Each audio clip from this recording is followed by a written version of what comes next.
एक दिन की बात है।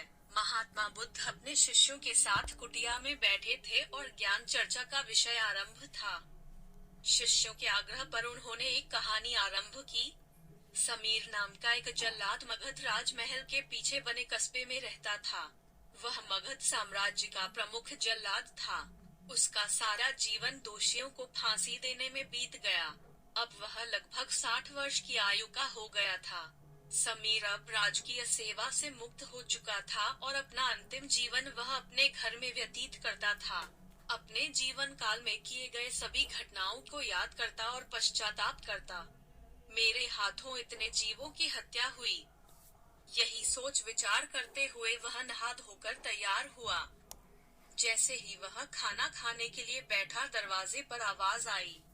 समीर बाहर निकल कर देखता है तो एक भिक्षुक उनके द्वार पर खड़ा है, जो जान पड़ता है काफी दिनों की तपस्या के बाद उठा है और भूख से व्याकुल है।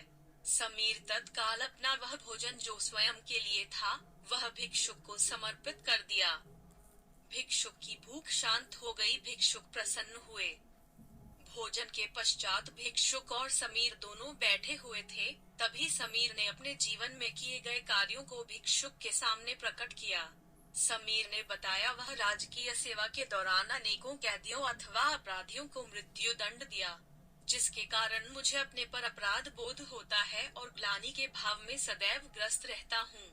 भिक्षुक बड़े ही शांत चित्त भाव से समीर की बातों को सुन रहे थे और रह रहकर मुस्कुरा रहे थे। समीर ने अपने जीवन के प्रत्येक घटनाओं को भिक्षुक के सामने रख दिया। समीर की सभी बातें समाप्त होने के बाद भिक्षुक ने उसे दोनों हाथों से उठाया और हृदय लगा लिया। कहा, वत्स, तुमने यह सब क्या स्वयं से किया या फिर किसी के आदेश के कारण? समीर बोल पड़ा, यह सब सिद्ध होने के बाद राजा के आदेश पर यही मैंने मृत्यु दंड दिया। वत्स, फिर तुम दोषी कैसे हुए? तुमने तो अपने स्वामी के आदेशों का पालन किया है। ऐसा कहते हुए भिक्षुक ने समीर को धम्म के उपदेशों को सुनाया। उपदेश पूर्ण कर भिक्षुक वापस लौट गए। समीर जैसे ही भिक्षुक को विदा कर वापस आता है, उसकी मृत्यु हो जाती है, जिसके उपरांत उसे मोक्ष की प्राप्ति होती है। कहानी अंत कर महात्मा बुद्ध शांत हुए। महात्मा बुद्ध के शिष्य इस पूरी घटना को ध्यान पूर्वक सुन रहे थे। उन्होंने महात्मा बुद्ध से पूछा, जिसने जीवन भर अनेकों हत्या की थी, वह मोक्ष कैसे प्राप्त कर सकता है?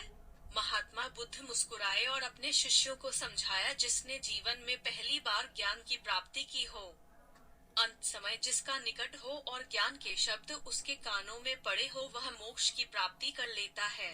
महात्मा बुद्ध ने बताया, हजारों हजार शब्दों के उपदेश व्यर्थ हैं, जब तक व्यक्ति का मन शांत ना हो। मन शांत होने पर एक शब्द से भी ज्ञान प्राप्त हो सकता है।